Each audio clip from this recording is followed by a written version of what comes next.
I'm back for KMUS uh, lesson 10, part 2. Um, this video will be 20 minutes long, a little bit shorter than part 1.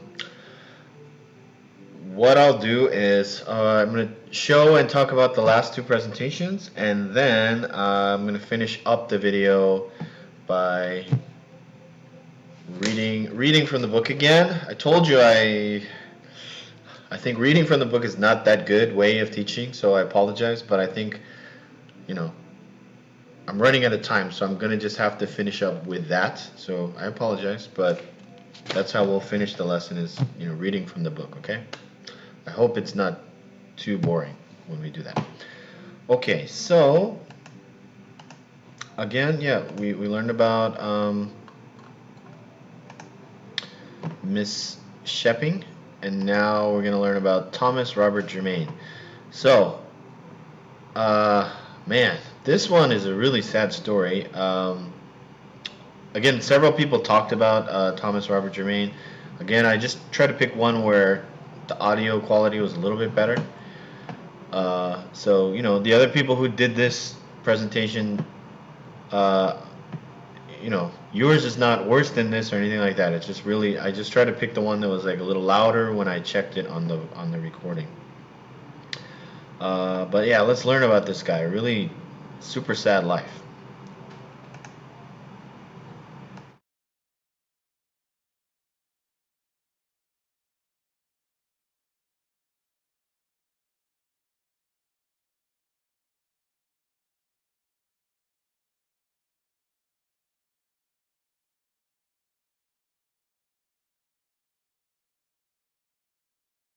I'm going to talk about Thomas Robert Germain, who is English missionary between 1840 and 1866.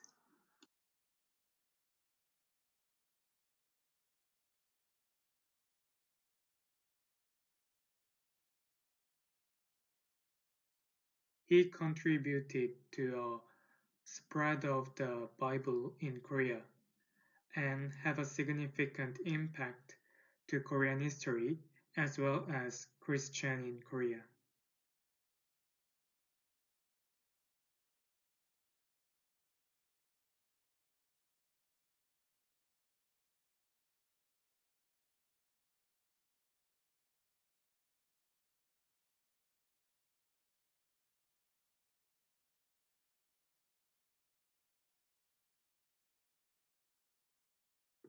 He decided to go to China for spreading the God words. He started to travel from England to China with his wife.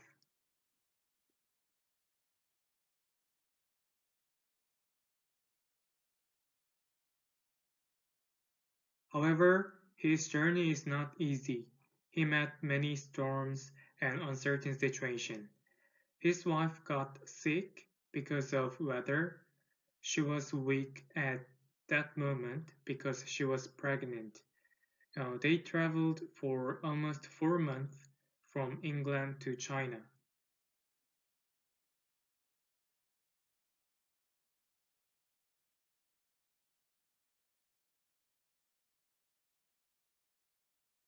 They finally arrived at China.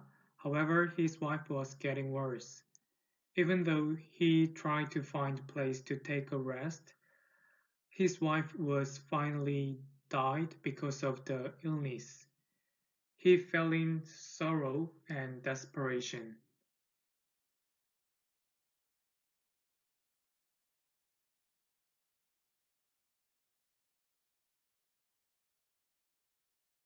He worked as an interpreter in China while he was teaching the Bible. He had a chance to take a charge of president in school, but he abandoned to focus on propagation. When he was working in China, he met Korean who believed the God and has a great interest in going to Korea.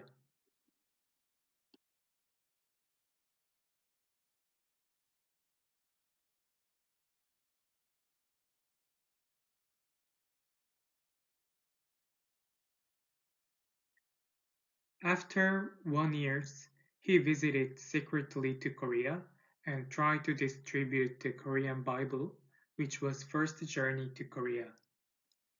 He gave them over 200 Bibles that were quite rare at that time, and he also tried to teach the words of God.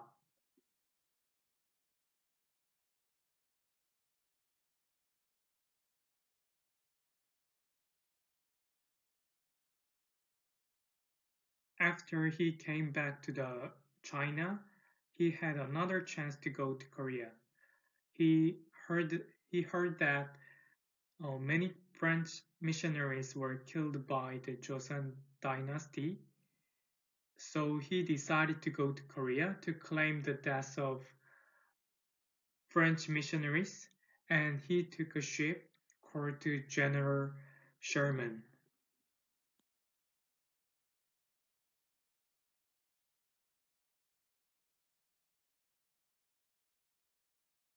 However, at that period in 1866, the Joseon dynasty did not welcome to foreign countries, especially Western countries. They were afraid to accept Western culture and closed the nation. Also, many Christian, over uh, 8,000 people were killed. So when the ship was coming to the island, the Joseon attacked the ship and burned it.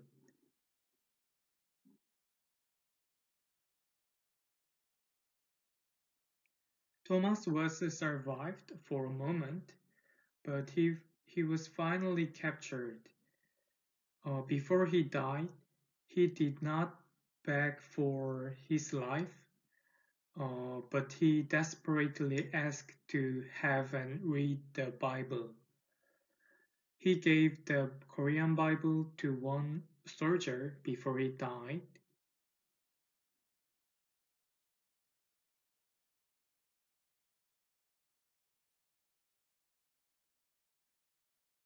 The soldier who received the Bible was impressed and moved to his action, and he accepted the Bible and learned it. Finally, he became missionary.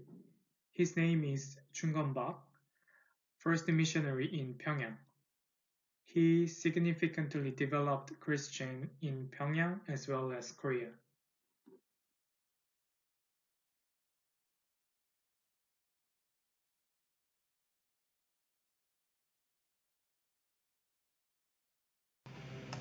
Okay, so pretty interesting story, right? I never had heard about Thomas Robert Germain before I taught this class, so it was really cool to learn about him. And I guess you guys know because like three people talked about him actually. So he seems like he's a pretty famous person in the history of Christianity in Korea. But man, what a life, right? Like he had his dream to go to Asia pretty much and to spread the word of God, and then man, he lost his wife and his baby at the same time, right? Because his wife was, you know, quite pregnant, like over 4 months. So pretty much his baby died. His baby and wife died at the same time. So obviously that's just, can't even imagine how terrible that is. And then he got the idea to go to Korea, and then, man, pretty much as soon as he got there, he was attacked and killed. And then, but right before he did that, he gave the Bible. It's like an amazing movie plot. And then amazingly, that guy was moved by that and spread the word of God. Like what a story, right? Pretty amazing. Okay, last one. Let's learn about Korean missionary Lee Isujong, right? So let's learn.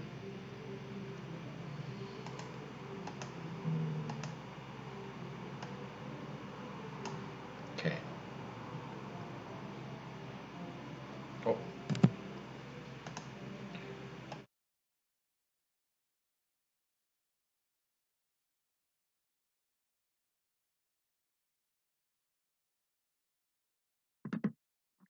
Lee Soo-jung was born in Gokseong-gun, Jeollanam-do in 1842 and was close to Min Young-ik.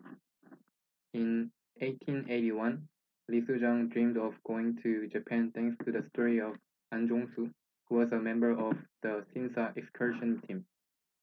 Soon after the Imo revolt, Lee Soo-jung saved Empress Myeongsang and evacuated her to Cheongju safely. With this achievement, he gained royal trust, and with the permission of King Gojong, he went to Japan as a non-executive member in October 1882 to explore culture and conduct free academic research.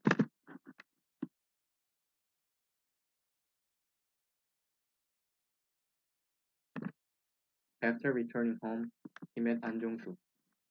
An Jong-soo is a person who had been to Japan with him, and An Jong-soo introduced Sudasen. Sudasen is a person who An Jong-soo met during his visit to Japan, and a Japanese agriculture doctor and also a Protestant believer. Later, Lee Soo-jung had a chance to move back to Japan because he was asked to teach Korean at the Tokyo Empire University from the Korean government. Upon arriving in Japan, Lee Soo-jung met Sudasen and was converted to Protestantism while studying the Bible Sudasen gave. On April 29, 1883, he was baptized by Yasukawa Toru at the Rogetsucho Church in Tokyo and became an official Protestant.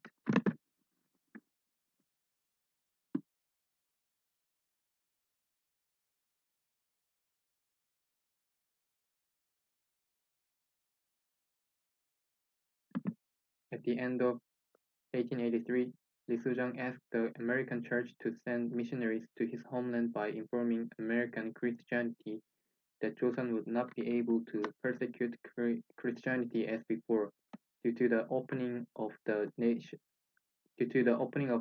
Joseon culture, and by sending a letter to help missionaries coming to Joseon. So Wonderwood was appointed as a missionary for South Korea after Lee Soo-jung's letter. Since then, Lee Soo-jung has recognized that the Bible's translation into his own language is the basis of the missionary work, and he began to translate the Protestant Bible into Korean. Missionary Henry Loomis and George Knox helped Lee Soo-jung's translation project. Early Protestant missionaries Appenzeller and Wonderwood learned Korean from Lee Soo-jung, who was staying in Yokohama, Japan, while missionaries entering Korea through Japan from the U.S. were able to start missionary work with Lee Soo-jung's Korean translation Bible. Since July 1885, he has gathered Korean students in Tokyo to organize a worship service and passed on advanced Japanese culture to them. He introduced Protestant doctrines to Seo-jae-pil, Kim Ok-kyun, Hong Young-sik, and Seo Kwang-bum, who were key figures of the Enlightenment group.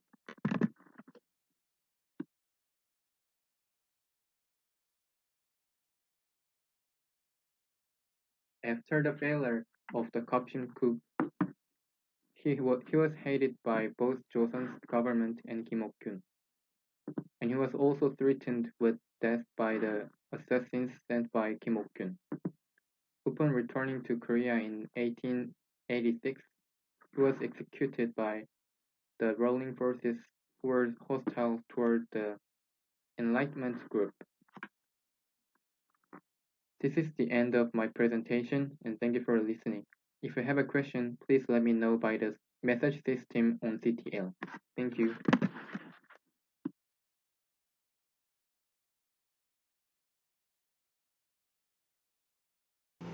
Okay, so I think it's interesting to learn about Korean missionaries as well, right? So, um, seemed like he had a really interesting life, right? Like saving the empress from Japan and um, changing his life to become a Protestant, and then meeting, those foreigners like Underwood and Appenzeller.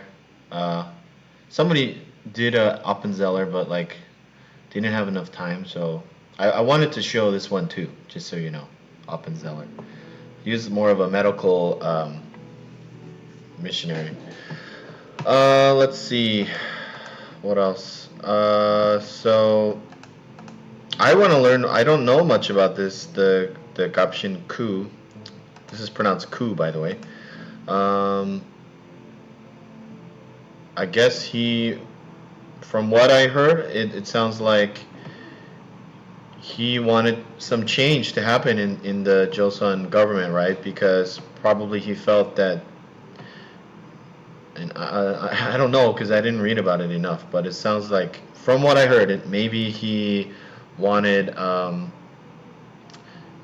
Korea to open up more to the West, to accept like new technology and accept new ways of thinking, but the Joseon government still was not ready for that, so they decided to execute him. You know, uh, so interesting. I want to hear more about that. Was like, did he really do something bad that deserved to be executed, or was he just kind of unfairly prosecuted? I don't know. I'm gonna have to study more about this kind of stuff.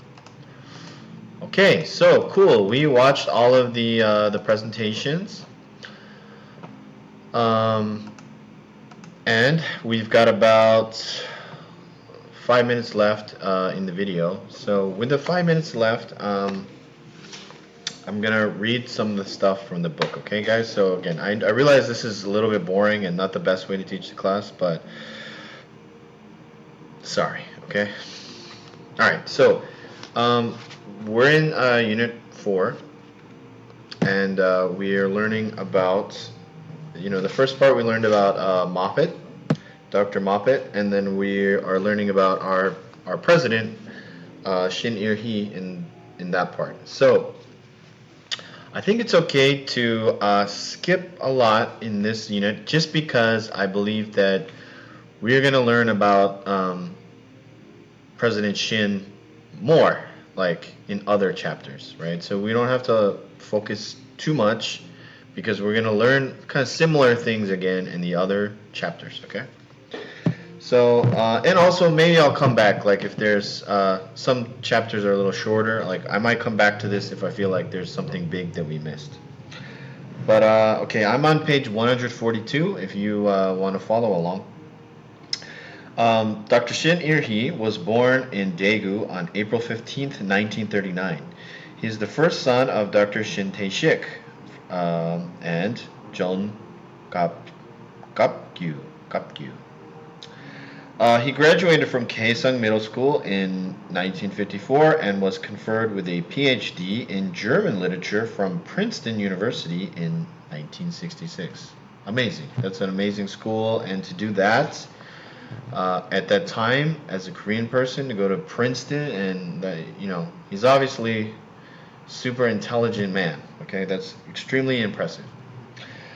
He worked as a professor in 1971 at Kiel University in Germany, and later also worked at Yonsei University.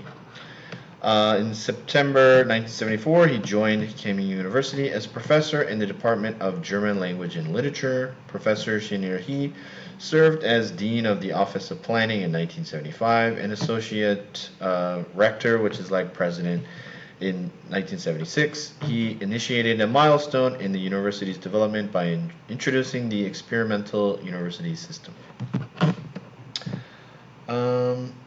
Conducting innovative reforms. All right, I'm going to skip some of this stuff.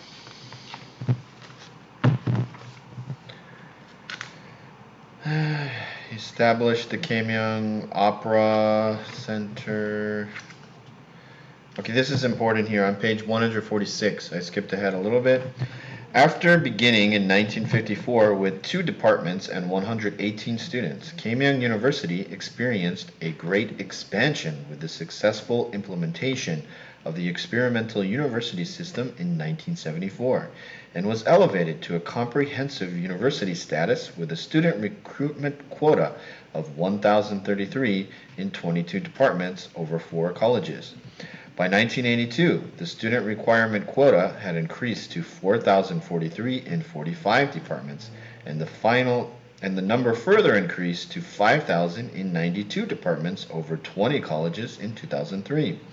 The student requirement quota of 5,000 is the largest offered in Korea, and most of the 10 largest universities are approximately of that scale.